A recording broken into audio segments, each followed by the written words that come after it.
अस्सलामु अलैकुम नाजरीन। अभी तक हमने आपको हजरत बाबा ताजुद्दीन रहमतुल्लाह अलैह की जिंदा करामात और हकीकत से भरे वाकयात से रूबरू करवाया है और आगे भी करवाते रहेंगे। लेकिन आज जिस करामत को हम आप लोगों के सामने पेश करने जा रहे हैं, उसे सुनने के बाद आपके भी होश उड़ जाएंगे।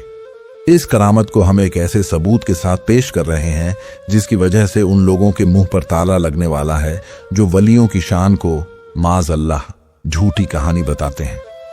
ये वाकया जिनके साथ पेश आया वो लोग आज कहाँ हैं, और इस जिंदा करामत का सबसे बड़ा सबूत ये है कि जिस शख्स को एक जिंदा लाश करार दे दिया गया था, यहां तक कि डॉक्टर ने उस शख्स के घर वालों से कह दिया था कि इसकी सांसें थमने लगी हैं, आप इन्हें घर लेकर जाइए। वही शख्स जब बाबा ताजुद्दीन रहमतुल्लाह अलैह की चौखट पर पहुंचा तो अल्लाह पाक के करम से उसे जिंदगी मिल गई।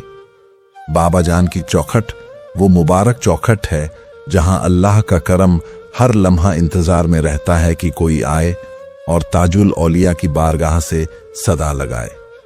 आज का ये वीडियो गुलामाने औलिया किराम के लिए इतना खास होने जा रहा है। हम उन तमाम लोगों के मुंह पर ताला लगा सकते हैं जिनकी जबान में इब्लीस का लहजा साफ साफ नजर आता है। वीडियो शुरू करने से पहले अगर आप हमारे चैनल नए हैं तो चैनल को सब्सक्राइब जरूर कर देना, क्योंकि ऐसी हकीकत सिर्फ यहीं मिलेगी। तो आइए शुरू करते हैं आज की इस हकीकत नुमा वीडियो को।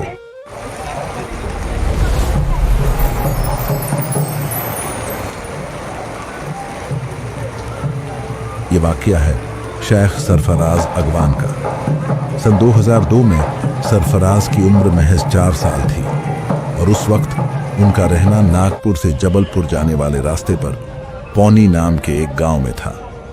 सरफराज के वालिद मरहूम शेख शौकत अगवान बताए गए हैं। बताया गया है कि सरफराज के वालिद का कपास का बहुत बड़ा कारोबार था और उस समय कपास के व्यापार में उनका नाम बड़े वकार और इज्जत से लिया जाता था। घर के दरवाजे पर गिरने की वजह से सरफराज की तबीयत बिगड़ने लगी थी। काफी दिनों तक इलाज करवाने के बावजूद भी कोई फर्क नहीं पड़ रहा था। अपने बेटे की इस हालत को देखते हुए सरफराज के वालिद ने पूरे परिवार के साथ नागपुर जाने का फैसला किया। सरफराज के अलावा उनके और भी 2 बेटे हैं। उन्होंने पूरे परिवार को साथ लिया और नागपुर के मेडिकल हॉस्पिटल में सरफराज को एडमिट करवा दिया। कुछ दिन इलाज चलने के बाद एक रोज डॉक्टर ने सरफराज के वालिद से कहा कि सरफराज किसी भी वक्त कोमा में जा सकता है। धीरे धीरे तबीयत और बिगड़ती चली गई और आखिरकार सरफराज कोमा में चला गया। अब सरफराज के वालिद पूरी तरह से टूट चुके थे। डॉक्टरों की लाख कोशिशों के बावजूद सरफराज तकरीबन 9 महीने तक कोमा में ही रहा। और फिर वो दिन आया जिसने हर किसी को हैरान कर दिया। वो दिन हजरत बाबा ताजुद्दीन रहमतुल्लाह अलैह की 26वीं शरीफ का दिन था। अचानक डॉक्टर ने सरफराज के वालिद शेख शौकत अगवान से कहा, अब आप अपने बेटे को लेकर घर जा सकते हैं, क्योंकि हमने जितनी कोशिश करनी थी सब कर चुके हैं। लेकिन अब आपके बेटे की सांसें थमने लगी हैं, बस कुछ ही देर में इसका दम टूट जाएगा। डॉक्टर ने सारी मेडिकल कार्रवाई पूरी की और सरफराज के वालिद से दस्तखत लेते हुए कहा, हमें भी आपके बेटे के लिए बहुत अफसोस है, लेकिन अब हमारे हाथ में कुछ नहीं रहा। सरफराज को बचाने के लिए शेख शौकत साहब ने अपना सब कुछ बेच दिया था। अब वो इस मोड़ पर आ चुके थे कि न तो कारोबार बचा था और न ही मुस्तकबिल की कोई राह समझ आ रही थी। वो बिल्कुल टूटा हुआ महसूस कर रहे थे और अपने बेटे को खोने के डर से बेबस हो चुके थे। सरफराज के वालिद ने नागपुर मेडिकल हॉस्पिटल से अपने 4 साल के बेजान बेटे को लेकर अपने गांव पौनी वापस जाने का इरादा किया। हॉस्पिटल से निकलकर कुछ दूर ही गए थे कि उन्होंने ऑटो वाले से कहा, आप हमें ताजाबाद शरीफ ले चलिए। ऑटो वाले ने बिना देर किए उन्हें ताजाबाद शरीफ पहुंचा दिया। शेख शौकत साहब ने अपने बेटे को गोद में उठाया हुआ था और रोते हुए हजरत बाबा ताजुद्दीन रहमतुल्लाह अलैह के दरबार शरीफ की तरफ बढ़ने लगे। जब वो दरबार शरीफ पहुंचे तो उन्हें मालूम हुआ कि आज बाबा ताजुद्दीन रहमतुल्लाह अलैह की 26वीं शरीफ का दिन है। सरफराज को दरबार शरीफ के अंदर ले जाते वक्त एक चादर जो बाबा जान के मज़ार मुबारक पर पेश होने जा रही थी, वो सरफराज के हाथ से छू गई। चादर छूते ही कुछ लोगों ने हैरत से महसूस किया कि सरफराज के हाथों ने हल्की सी हरकत की है। और फिर जब सरफराज के वालिद उस मुबारक चौखट पर पहुंचे जहां फैसले सिर्फ एक नजर में हो जाते हैं, तो उन्होंने अपने बेटे को बाबा जान की चौखट पर रख दिया।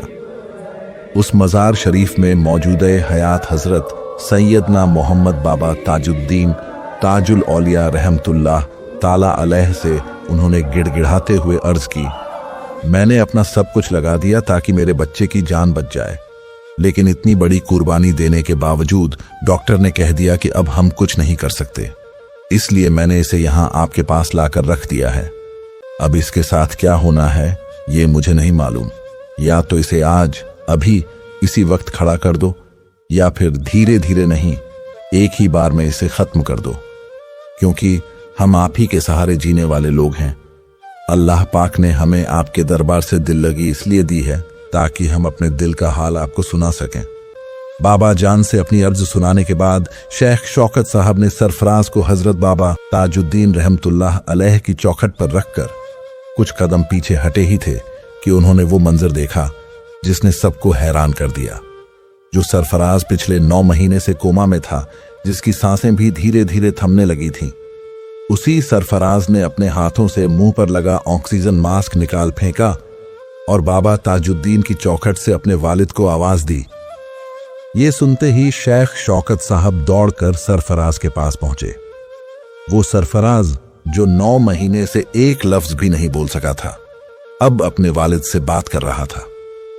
बाबा जान के दरबार में मौजूद हर शख्स ने यह करामत अपनी आंखों से देखी।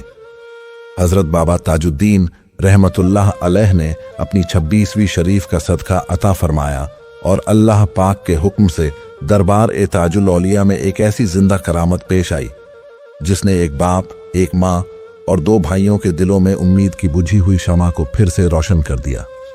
सरफराज के वालिद ने उसे दोबारा नागपुर मेडिकल हॉस्पिटल में एडमिट करवाया।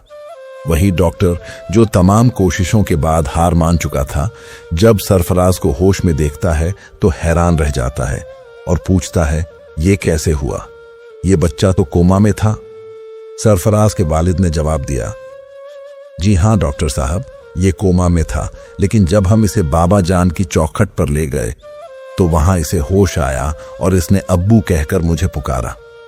इसके बाद दोबारा सरफराज का इलाज शुरू हुआ और कुछ ही दिनों में वो पूरी तरह से ठीक होकर नागपुर मेडिकल हॉस्पिटल से डिस्चार्ज हो गया। फिर वो सीधा हजरत बाबा ताजुद्दीन रहमतुल्लाह अलैह के दरबार पहुंचा और वहां हाजिरी दी। आज भी सरफराज अपने दोनों भाइयों और अम्मी के साथ एक अच्छी जिंदगी गुजार रहा है। कुछ साल पहले सरफराज के वालिद शेख शौकत अगवान साहब का इंतकाल हो गया, लेकिन उनकी दी गई कुर्बानी और बाबा जान पर किया गया भरोसा एक जिंदा करामत बनकर हमेशा के लिए जिंदा हो गया। और आज सरफराज अपनी अम्मी और भाइयों के साथ नागपुर के जियो पेट्रोल पंप के पीछे पुराना कामठी रोड कलमना में रह रहा है। सरफराज की उम्र अब तकरीबन 28 साल है। ये दूसरी जिंदगी उसे हजरत बाबा ताजुद्दीन रहमतुल्लाह अलैह के सदके में मिली है। अल्लाह पाक ने बाबा जान की मुबारक चौखट पर एक बार फिर वो करामत दिखा दी, जिसे देखकर और सुनकर आज भी इब्लीस की औलादों को तकलीफ होती है। हजरत बाबा ताजुद्दीन रहमतुल्लाह अलैह की और भी करामातों और हकीकत से भरे वाकयात को सुनने के लिए हमारे चैनल को सब्सक्राइब कर लें, ताकि हर वीडियो सबसे पहले आप तक पहुंचे। फिर मिलेंगे एक और नए वीडियो के साथ। तब तक के लिए अपना ख्याल रखिए। अल्लाह हाफिज।